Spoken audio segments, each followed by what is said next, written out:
Bien, vamos a empezar entonces. Bueno, la sexualidad humana, si bien vamos a ver algunos componentes que son netamente biológicos en la segunda parte, o físicos, la sexualidad está ligada a varios aspectos y en conjunto podemos decir que nosotros, los seres humanos, somos seres sexuados.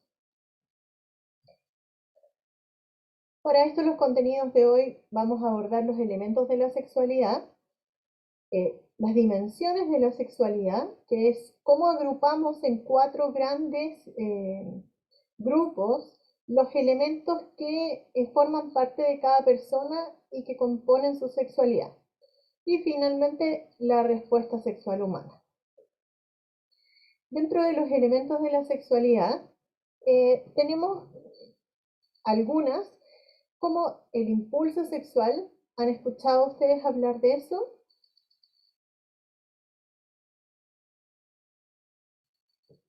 ¿Sí?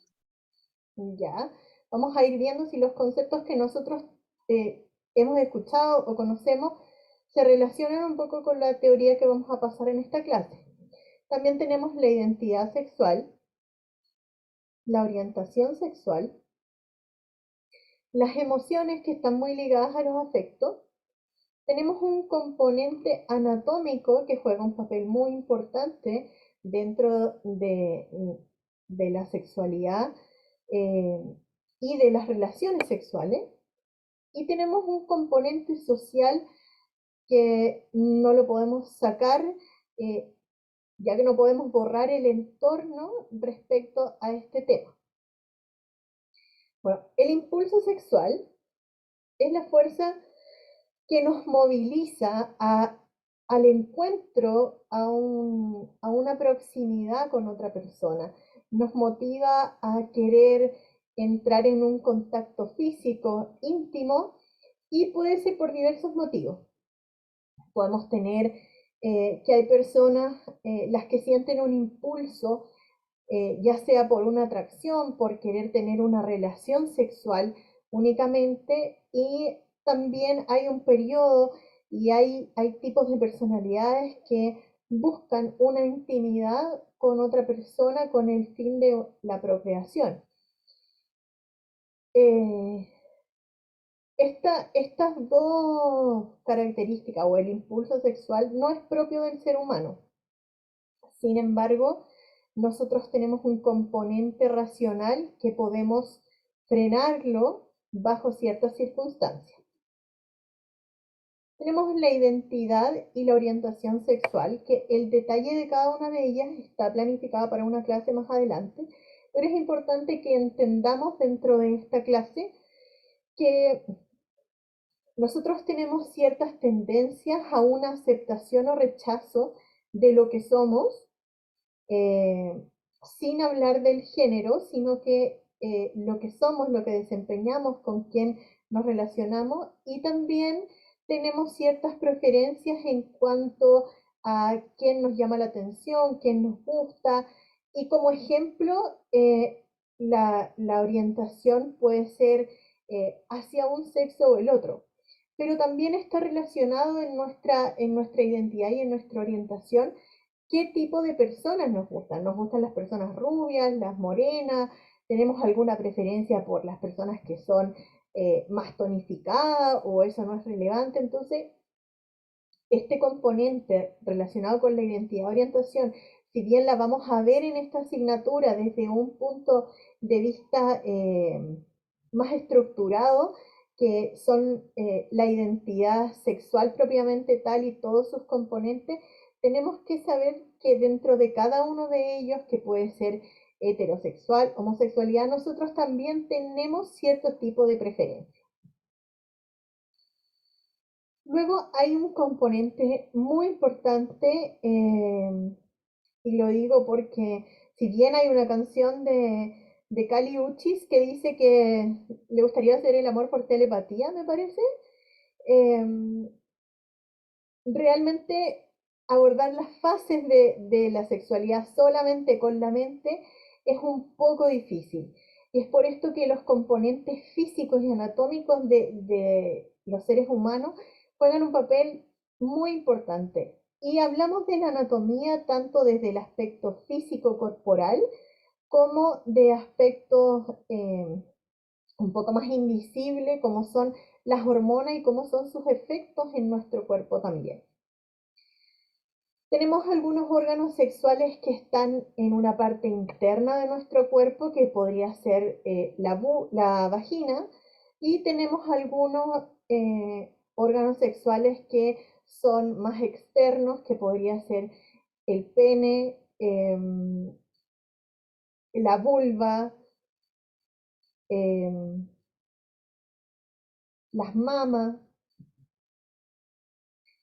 y tenemos también la influencia de la sociedad. En, en, en nuestra vida y en la formación de nuestra personalidad, vamos a tener una influencia de nuestro entorno en todos los aspectos, ya sea en las preferencias que tengo yo en relación a la alimentación, en las costumbres que tengo, en cómo celebramos ciertas festividades, en algún tipo de ideología, tendencias políticas, un sinfín de cosas que nosotros estamos influenciados por lo que nos rodea, por lo que nos hablan, por lo que nos enseñan y lo que nosotros también vamos eligiendo como formación propia. Eh, pero mucho más allá de lo que nosotros podamos elegir, hay aspectos en las relaciones interpersonales que nos van a ir marcando, y es así como nosotros vimos en la primera clase del apego adulto, que nuestras primeras relaciones con nuestro cuidador nos van marcando un poco cómo nos relacionamos con los otros. Distintos aspectos de la sociedad también nos van marcando en cómo nosotros generamos un concepto interno de lo que es la sexualidad.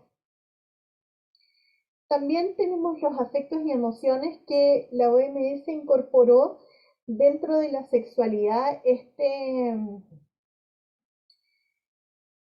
este componente, porque si bien muchas veces nosotros podemos tener relaciones sexuales sin estar vinculadas afectivamente con el otro, siempre van a provocar emociones. Además, la OMS indica que hay una energía que nos impulsa a buscar afecto, contacto, placer, ternura e intimidad, y esto va a influir de alguna manera en nuestros pensamientos, sentimientos, acciones, emociones, y es por eso que cuando nosotros podemos tener una relación sexual con alguien, podemos tener una relación sexual que a lo mejor nos va a provocar un placer físico, pero hay también algunos tipos de relaciones que nos van a provocar una satisfacción de conformidad, de sentirme bien, de sentirme a gusto, o puede ser que te genere un rechazo. También en la medida que vamos madurando, vamos identificando qué es lo que nos gusta y qué es lo que no nos gusta dentro de una relación sexual. Y es por eso que es de suma importancia que no vamos a poder nunca desligar lo que nosotros sentimos mientras estemos relacionándonos con otra persona, o si estamos solos, en lo que nosotros pensamos, lo que nos imaginamos.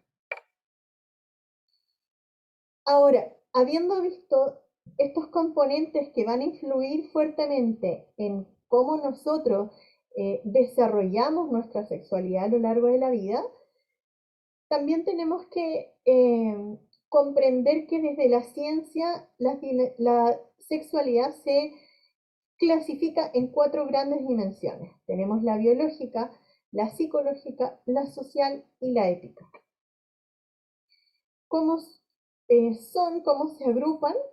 Tenemos que la biológica está principalmente enfocada a lo anatómico y lo fisiológico.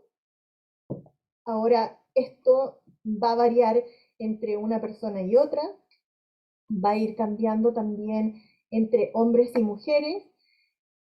Sin embargo, sea como sea, este es el sustrato único, o sea, general o compartido entre todos los seres sexuados del reino animal. Eh, este sustrato es el que permite la procreación, el deseo sexual y la respuesta.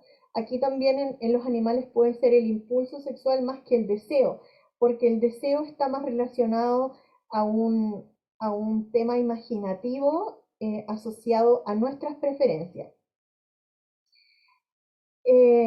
La mayoría, si no casi todos, están influenciados por nuestra anatomía sexual, ya que a alguna persona le puede gustar, le puede excitar eh, el contacto, no sé, un beso en el cuello, en la oreja.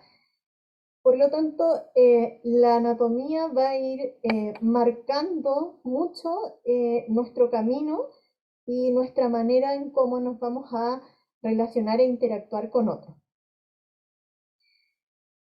Dentro de la asignatura, nosotros también vamos a ver que hay componentes biológicos que van a alterar de alguna manera nuestra respuesta sexual y por lo tanto tenemos que tener en consideración que si bien el aspecto biológico puede ser algo que nosotros nos juegue a favor, como también sea algo que presente alguna limitación en nuestra vida sexual.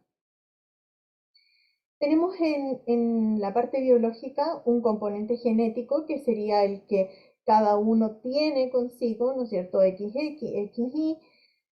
Tenemos un aspecto hormonal y uno anatómico físico.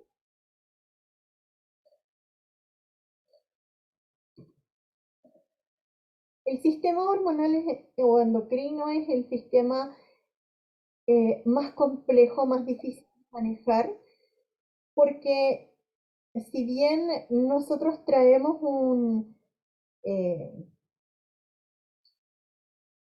como una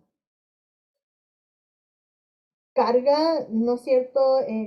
Nuestro cuerpo viene con una cantidad de dosis de hormonas o tiene órganos que las van a producir. Estas hormonas que nos van a provocar distintas reacciones en nuestro cuerpo, en nuestra mente, también van a variar entre una persona y otra y van a variar entre la mujer y el hombre. Las hormonas son las que tienen mayor influencia en las primeras etapas de la respuesta sexual humana, que más adelante vamos a ver que hay científicos que dicen que la respuesta sexual humana está compuesta por 4 fases y hay otros que dicen que está compuesta por 5. Hay Kaplan, que es que es el estudio más moderno, nos indica que la respuesta sexual humana parte desde el deseo, desde lo que nosotros imaginamos, sentimos, desde que nosotros echamos a andar nuestro impulso y no así desde la excitación, que es cuando ya algo te generó un mecanismo de acción ante una conducta sexual. Entonces las hormonas, pese a que no se ven, pese a que nosotros no podamos percibirla en otra persona, eh, son los primeros cambios que se producen en nuestro cuerpo una vez que nosotros estamos en esta respuesta sexual humana. Tenemos hormonas que son conocidas como hormonas masculinas y otras hormonas femeninas, y esto tiene relación porque si bien todos los seres humanos tenemos de ambas hormonas, hay algunas que están en más proporción en los hombres, como es la testosterona, y hay más proporción en de estrógeno y progesterona en las mujeres. Sin embargo, a lo largo de la vida de cada ser humano, las hormonas, la producción de estas hormonas va variando. Y es por eso que nosotros tenemos que tener en consideración que, por ejemplo, las mujeres en el climaterio tienen una disminución importante en la producción de testosterona, que es la que provoca la libido. Tenemos el aspecto psicológico en la sexualidad y que, como les decía yo, juega un papel fundamental porque es el que echa a andar esta respuesta sexual humana mucho antes de que se pueda percibir, como por ejemplo en el hombre cuando está excitado, podemos ver una erección, ¿no es cierto? Hay otras respuestas que nosotros no las vamos a ver y el principal gatillante de esto es el aspecto psíquico o mental, porque también va a influir en cómo nosotros vivimos la sexualidad, cómo nos enfrentamos en las distintas situaciones que podemos vivir. Ahora, este aspecto psicológico se divide en dos grandes eh, áreas. Una tiene que ver con toda la parte intelectual, que yo les decía que es lo que a nosotros nos distingue del resto de los animales, que frente a un impulso sexual yo puedo ejercer un control sobre este, a diferencia de los animales que una vez desencadenado el impulso siguen con la conducta innata. Por otro lado, también tenemos un componente afectivo, que es la capacidad que nosotros tenemos para establecer distinto grado de intimidad con otras personas y necesariamente o se pueden involucrar sentimientos o solo sensaciones, pero este aspecto tiene que ver con la parte psicológica de las personas. También dentro de todo este componente afectivo que nosotros vamos desarrollando a lo largo de la vida, tenemos un proceso donde nosotros nos vamos identificando y vamos reconociendo nuestro cuerpo y eso va a ir a lo largo de los años fortaleciendo la identificación sexual de cada uno. Y todo este proceso que no es físico y que no se ve está ligado con el componente sexual psicológico. Dentro del componente social, como ya lo habíamos visto, es uno de los ejes muy fuerte que va a influir sobre varios aspectos de nuestro desarrollo sexual y de cómo vivimos la sexualidad también. Tenemos aquí reunida el componente que es, por ejemplo, la familia, qué es lo que la familia a nosotros nos enseñan respecto a sexualidad, nos enseñan respecto a esto o no se habla, es un tema prohibido. Y ahí nosotros vamos a ir teniendo influencia por ejemplo, la religión también, que a lo mejor puede ejercer una fuerte influencia en algunas personas, en otras no. Lo que le enseñan en el colegio, lo que se comparte con los amigos. Y todo este conjunto de componentes sociales van a ir marcando lo que nosotros finalmente vamos a ir arraigando y vamos a ir fortaleciendo dentro de nuestro constructo personal. Ahora, independiente de lo más local, lo que pueda ejercer como influencia nuestro entorno más cercano, tenemos que entender que nosotros también nos desarrollamos dentro de una cultura un poco más amplia. Probablemente en el Medio Oriente la sexualidad se aborda de una manera distinta a como la abordamos nosotros. En África también es muy distinto, por ejemplo, en África está muy normalizado la mutilación genital femenina. En el Medio Oriente, respecto a ciertas conductas sexuales, hay sanciones punitivas muy graves. Eh,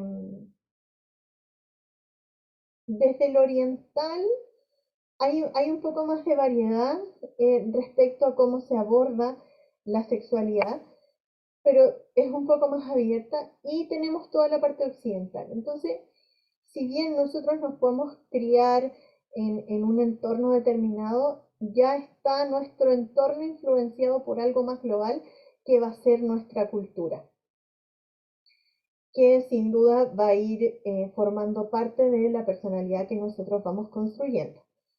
La cultura condiciona las cualidades, características y funciones que corresponden a cada sexo, el ser humano en concreto, dentro de una sociedad y los asimila a través de la socialización. Entonces, mientras nosotros vamos reuniendo ciertas características de lo que nos dice la iglesia, lo que nos dice la familia, del lugar físico, geográfico donde estamos insertos, eh, que conforma nuestra cultura, nosotros así también vamos formando nuestra propia personalidad, pero también la vamos transmitiendo a quienes nos rodean y a quienes en un futuro nos puedan preguntar sobre el tema. Nosotros podemos cambiarlo, podemos mantenerlo, eh, sin embargo, nosotros igual vamos a lograr socializar el constructo de cada uno. Eh, Y así cuando el ser humano, una vez que asume su sexualidad, también está asumiendo patrones culturales que pueden depender de la época o pueden depender del entorno o de las influencias más locales. Tenemos un componente ético que suena un poco eh, más complejo de lo que realmente es, pero la ética es lo que nosotros, cada uno en nuestro fuero interno, consideramos qué es lo que debemos hacer, qué es lo que nosotros somos. Es como nuestro juez mental interno que nos va determinando nuestras conductas y nosotros tenemos una aprobación o rechazo de lo que nosotros hacemos o somos. Como por ejemplo, cuando hacemos determinada, no sé, les gusta a alguien y ustedes hacen algo, no sé, le mandan una indirecta o les dan señales claras. Después en nuestro foro interno igual decimos, pucha, no lo debería haber hecho. Quizá, no sé, fui muy patúa, fui muy fresca, o quizás debería haber sido un poco más prudente. Nosotros estamos constantemente evaluando lo que hacemos y lo que somos, para bien o para mal. Y esto es el componente ético. Ahora, ¿cuál es uno de los mayores eh, aspectos de la ética que van a determinar nuestra vida sexual? Es la autovaloración y la autoestima. Porque el concepto que nosotros tengamos de nosotros mismos, eh, esto va a determinar en gran medida en cómo nos relacionamos con el otro. Y como modo recordatorio, aquí les quise poner que la autoestima y autovaloración es el conjunto de rasgos, sentimientos e imágenes que tenemos de nosotros mismos.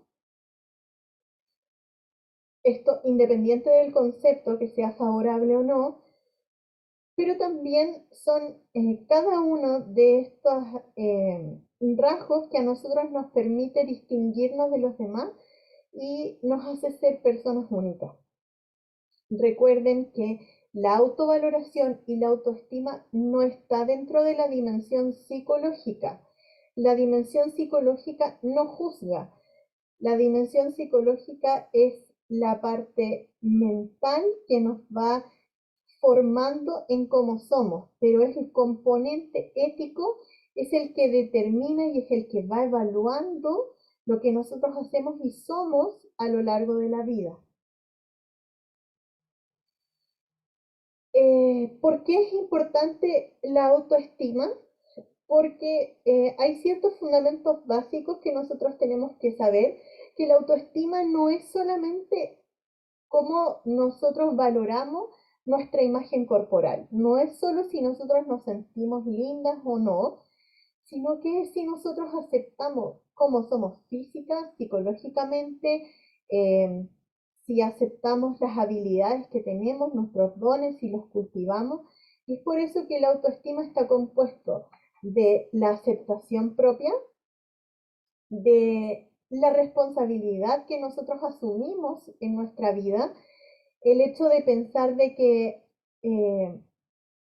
nosotros somos responsables de cierta manera de cómo se enfrentamos lo que nos pasa, pero no nos sentimos víctimas del destino, víctimas de la vida, pucha, todo lo malo me pasa a mí, sino que cuando nosotros asumimos la responsabilidad en la vida, es decir, nosotros podemos vivenciar eh, cosas que son difíciles para nosotros, pero somos capaces también de asumir cómo voy a actuar frente a esto y cuál es la responsabilidad que tengo yo en esto. Por ejemplo, si ustedes tienen una relación con una pareja y terminan, probablemente si yo tengo una autoestima muy baja, voy a sentir que yo tuve toda la culpa y no voy a distinguir en cuál es mi responsabilidad y cuál es la responsabilidad del otro.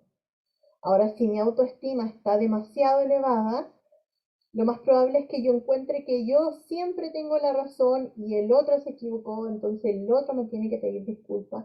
El equilibrio está en asumir la responsabilidad. La autoafirmación está relacionado con conocerme, saber lo que me gusta, saber lo que yo quiero y eso practicarlo en la comunicación con el otro, eh, en la comunicación asertiva, por ejemplo, si hay algo que a mí me molesta, si hay algo que a mí me parece mal, yo puedo decirlo de una manera prudente sin dañar al otro. O si yo reconozco en mí que tengo aspectos que son muy positivos, como por ejemplo, soy capaz eh, de escribir, de pintar, tocar guitarra, o soy buena en los estudios, o soy súper ordenada y me gusta mantener todo en orden y organizado. El potenciar nuestras habilidades también es un factor importante que va a fortalecer nuestra autoestima. El vivir con propósito es súper importante cuando nosotros nos toque atender a alguien y queramos, nos cuesta identificar si nuestra paciente quizás haya que reforzarle la autoestima, quizás está fallando en varias cosas o se está sintiendo mal producto de una autoestima baja. Nosotros podemos hacer una simple pregunta. ¿Qué es lo que quiere en su vida? Si tiene algún propósito, si se fija metas o hay personas que sienten que ya están destinadas a vivir lo que les tocó y no sienten que puedan eh, fijar un propósito. El hecho de nosotros tener una autoestima sana, independiente de la edad que tengamos, lo vamos a reflejar teniendo siempre metas, objetivos, sueños o propósitos. Es un componente muy importante que nos permite identificar en nosotros o en nosotros mismos si hay daño o hay alguna señal de daño a la autoestima. La integridad personal tiene que ver con la aceptación, pero con ser coherente entre lo que a mí me gusta, entre las responsabilidades que yo asumo, entre las destrezas que yo fortalezco, y eso yo lo manifiesto en mi actuar. Y vivir consciente es estar en pleno conocimiento de lo que soy, de lo que tengo, de lo que puedo conseguir y reconocer que hay aspectos que yo puedo modificar, fortalecer o cambiar. No, cuando nosotros podemos ver que hay una persona que no vive conscientemente, son personas que, por ejemplo, viven pensando siempre o en el pasado o en el futuro. eh, Les cuesta reconocer lo que son, lo que dijeron eh, ante una discusión, por ejemplo, son personas que difícilmente pueden reconocer que dijeron algo que pudo dañar al otro. Todos estos aspectos son los fundamentos que van a construir una autoestima. Entonces, ya nos tenemos que sacar que la autoestima no está relacionada solo con lo físico, cómo nos vemos, sino que tiene un montón de aristas más que nos van a llevar a un concepto integral de lo que nosotros somos. Y la ética nos va a decir, a mí me gusta lo que soy o no. ¿Y qué hago con eso? No me gusta con lo que soy y soy capaz de cambiarlo, o no me gusta como soy y me quedo así y me lamento en lo que me tocó vivir. El origen de la autoestima va desde los primeros años de nuestra vida y es por eso que es importante reconocer cómo es nuestro apego o cómo es el apego de la persona con la que nosotros nos vamos a relacionar, ya sea estableciendo un vínculo afectivo con alguien o cuando a ustedes les toque trabajar con otros, con personas. Es importante que nosotros para poder solucionar el presente tenemos que tener conocimientos del origen. Porque si nosotros no reconstruimos, aunque sea mentalmente, lo que pudo fallar en el pasado, difícilmente podamos cambiar lo que nosotros pensamos hoy en día. La autoestima también va a estar fuertemente influenciado por quienes nos rodean y esto va a ser a través de palabras, gestos o conducta, pero si nosotros tenemos una autoestima sana y está fortalecida, independiente de lo que nos digan los demás, probablemente en algún minuto nosotros vamos a decir, pucha, me dijeron que no soy tan buena atendiendo parto. Y a lo mejor yo me puedo bajonear un tiempo porque no me fue muy bien en la práctica, pero yo logro reflexionar y logro pensar, a ver, de la impresión emocional con la que yo me quedé cuando me dijeron que no era buena en esto, qué aspectos no son tan malos y qué aspectos tengo que cambiar y qué aspectos de toda esta situación a lo mejor yo puedo rescatar.